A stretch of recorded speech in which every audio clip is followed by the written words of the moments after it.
Assalamualaikum warahmatullahi wabarakatuh. Waalaikumsalam warahmatullahi wabarakatuh. Rabbi shrali sadri wa yassir li amri wahlul 'uqdatam min lisani yafqahu qawli, amma ba'du. Yang saya hormati, yang saya sayangi, dan yang saya cintai, teman-teman sejawat di TK Negeri 1 Kecamatan Teluk Pandan. Puji syukur kehadirat Allah yang Maha Esa, karena pada pagi menjelang siang ini kita bisa berkumpul di ruangan ini, yaitu untuk membangun komunitas belajar dalam sekolah. Apa itu komunitas dalam sekolah? Komunitas belajar dalam sekolah adalah sekelompok pendidik dan tenaga kependidikan dalam satu sekolah yang belajar bersama-sama dan berkolaborasi secara rutin dengan tujuan yang jelas dan terukur untuk meningkatkan kualitas pembelajaran sehingga berdampak pada hasil belajar peserta didik. Nah, kita diharapkan di sini untuk berkolaborasi, untuk bekerja sama antar pendidik yang satu dengan yang lain, sehingga terbentuk menjadi satu tujuan yang jelas gitu dalam satu lembaga. Apa tujuan dari komunitas belajar dalam sekolah? Komunitas belajar dalam sekolah diharapkan dapat meningkatkan kompetensi pendidik dan membangun budaya belajar bersama dan berkelanjutan sehingga berdampak pada peningkatan hasil belajar peserta didik. Nah, di sini kita harus saling antara satu dengan yang lain sehingga menjadi satu tujuan untuk meningkatkan pembelajaran atau juga kegiatan kita sehingga akan berdampak pada peningkatan hasil belajar. Mengapa komunitas belajar dalam sekolah sangat penting? Sangat penting sekali ya ibu-ibu. Ini komunitas belajar dalam sekolah sangat penting karena komunitas belajar menjadi wadah untuk merealisasikan terjadinya kolaborasi antara pendidik belajar bersama, tidak terisolasi. Pendidik bersepakat tentang standar umum seperti pembelajaran yang efektif, rubrik, indikator, penilaian. Pendidik bersepakat bahwa pendidikan semua peserta didik adalah tanggung jawab kolektif. Nah, ini kita harus antara satu dengan yang lain, guru yang satu dengan yang lain harus bersepakat dan memang harus berkolaborasi untuk meningkatkan pembelajaran di satu lembaga, di lembaga apapun itu. Nah, khususnya kalau kita ini di lembaga TK Negeri 1 Kecamatan Teluk Pandan. Nah, apa yang menjadi acuan dalam mengelola komunitas belajar? Nah, ini yaitu satu, fokus pada pembelajaran. Ini khususnya untuk guru kelas, kita harus fokus kepada pembelajaran. Misalnya kita mau mengerjakan ini seandainya di kemudian hari-hari yang lalu kita belum membuat. Nah, kita membuat sama-sama karena misalnya kita membuat harus tidak hari itu, tapi beberapa hari yang lalu kita sudah membuat, dan ketika kita melaksanakan pembelajaran kita tinggal melaksanakan kegiatan tersebut. Nah, sehingga kita tidak kalah kabut, teman-teman. Kita sudah bisa, gampang itu, saya sudah siapkan semuanya, nanti tinggal mengapresiasi ke anak-anak bahwa pembelajaran hari ini misalnya gempa seperti itu. Yang kedua yaitu membudidayakan kolaborasi dan tanggung jawab kolektif. Nah, ini membudidayakan kolaborasi antara guru kelas yang satu dengan guru kelas yang lain. Nah, ini misalnya kita membuat ini itu kita berkolaborasi dengan teman-teman yang lain. Dan ini menjadi tanggung jawab kita bersama. Tanggung jawab kita bersama untuk memasukkan peserta didik. Yang ketiga, berorientasi pada hasil belajar peserta didik. Nah, semua ini berorientasi pada hasil belajar yang nanti akan disampaikan di semester 1 dan semester 2. Tapi sebelumnya kita kan menyampaikan dulu ke orang tua bagaimana si A ini, si B ini. Jadi nanti untuk semester 1 atau semester 2 kita sudah enak mengasihkan hasil belajar ke wali murid. Apakah perbedaan komunitas dalam sekolah dengan komunitas belajar antar sekolah dan komunitas belajar di platform Merdeka Mengajar? Di sini yaitu yang satu komunitas belajar dalam sekolah. Kita membuat komunitas belajar dalam sekolah. Ini antara guru dalam satu dalam satu naungan. Kita membuat disitulah kita akan berusaha memecahkan sesuatu di dalam kelas itu atau di dalam wilayah kita. Misalnya kita di TK Negeri 1 Kecamatan Teluk Pandan, di satu lembaga itu, di situ komunitas belajarnya ya pendidik-pendidik tersebut. Nah, yang kedua komunitas belajar antar sekolah. Nah, ini melibatkan sekolah lain yang dijadikan komunitas belajar. Misalnya kita di sini dengan sekolah lain dengan sekolah lain, misalnya dalam satu kecamatan misalnya. Ini bisa seperti itu. Yang ketiga, komunitas belajar di platform Merdeka Mengajar. Nah, di sini ada juga komunitas belajar di platform Merdeka Belajar. Kita biasanya mengisi di situ ya. Cuma nanti kita namanya apa? Kita mengisi di situ di PMM. Biasanya ini di PMM. Nah, di situ untuk mengadakan konsep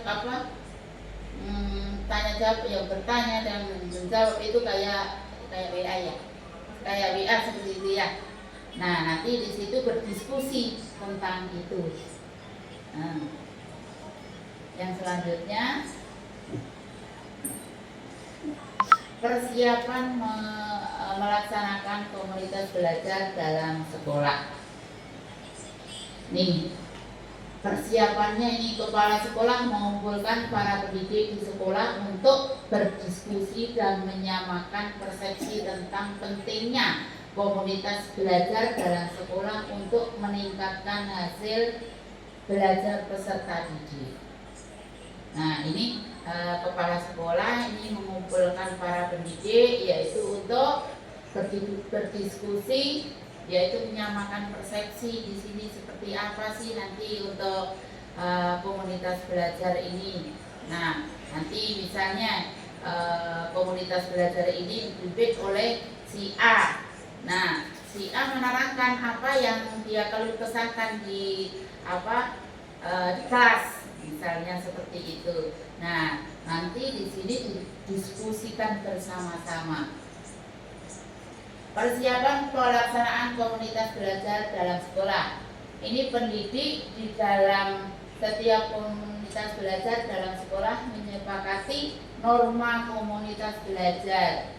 Misalnya hadir tepat waktu. Nah, ini mungkin nanti harus ada absensi juga ya, kita sendiri, bukan dari dinas. Misalnya hadir tepat waktu, mendengarkan ketika rekan pendidik sedang berbicara. Nah, kita saling menghargai, menghormati. Kalau rekan pendidik kita bicara, kita berusaha mendengarkan, pendengar yang baik ketika kita ada teman bicara, tidak terus memotong-motong, itu enggak boleh seperti itu. Membuka hati dan untuk mendengarkan pendapat rekan pendidik. Nah, kita juga harus membuka hati untuk menerima atau mendengarkan pendapat rekan kita. jangan langsung dipotong ditembel gitu, kasihan juga temennya ya. Nah, transparan jujur terhadap masalah pengajaran dan pembelajaran yang sedang dihadapi. Toleransi terhadap praktek yang belum berhasil. Selebrasi keberhasilan dan lain-lainnya. Saling menghargai, saling menyepakati apa yang misalnya menyepakati apa yang kita rapatkan di situ. Kesepakatan rapat tidak boleh diganggu gugat ketika kita melaksanakan rapat, harus dirapatkan ulang. Persiapan pelaksanaan komunitas belajar dalam sekolah. Kepala sekolah dan pendidik bersama-sama menentukan tujuan yang ingin dicapai bersama-sama dalam kurun waktu tertentu.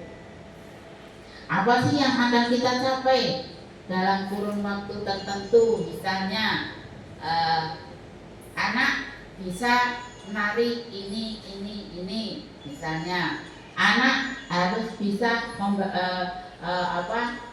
walaupun di TK tidak ada caristung, tapi paling tidak kita mengenalkan A sampai Z. Nah, seperti itu. Apa yang ingin dicapai? Nah, tuh.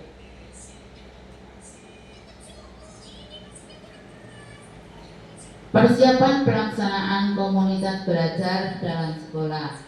Kepala sekolah dan pendidik bersama-sama menyusun agenda dan jadwal komunitas belajar setiap minggu. Ternyata ini dilaksanakan untuk komunitas belajar itu setiap seminggu sekali, bukan sebulan. Apapun itu permasalahan di kelas, kita sampaikan di ombel sehingga kita bisa mencari solusi. Nih, komunitas belajar dalam sekolah wajib memastikan terjadinya 5 hal sebagai berikut.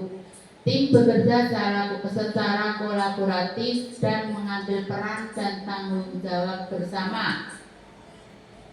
Nah, ini harus kolaboratif ya ibu-ibu antara satu dengan yang lain sehingga akan menjadi tujuan tertentu yang ingin kita capai. Menerapkan kurikulum pada setiap tahapan.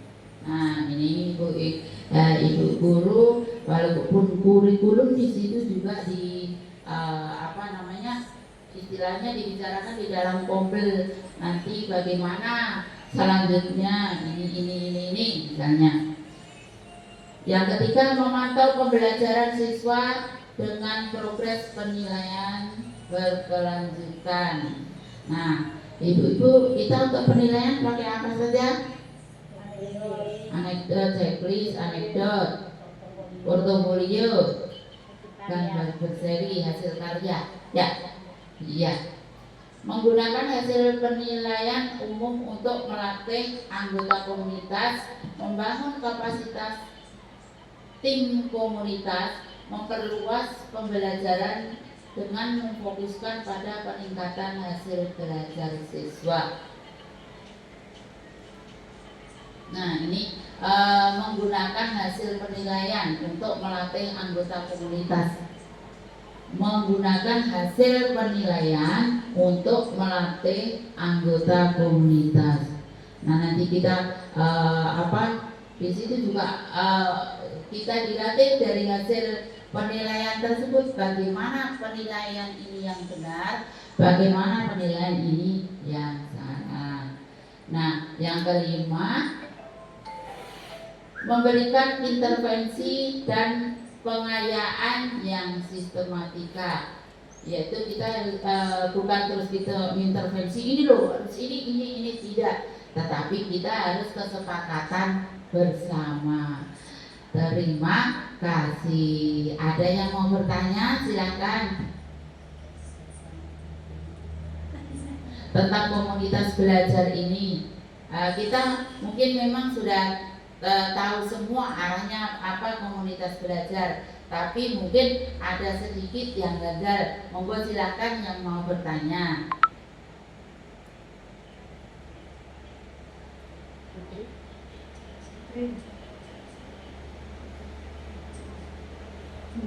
Sudah? Tidak ada? Ya sudah, nanti kalau tidak ada, nanti pertanyaannya disimpan aja, tidak apa-apa. Nanti di setiap 1 minggu sekali kita mengadakan komunitas belajar di sini. Nah di situ pertanyaan antara pendidik yang satu dengan yang lain saling bertanya atau saling memaparkan atau saling mengeluarkan keluh kesah ketika berada di kelas. Walaupun itu nanti kita solusinya belum ini solusinya kok belum stabil, ini belum betul-betul, ya kita ulangi besok lagi atau nanti lagi kita ulang lagi seperti itu.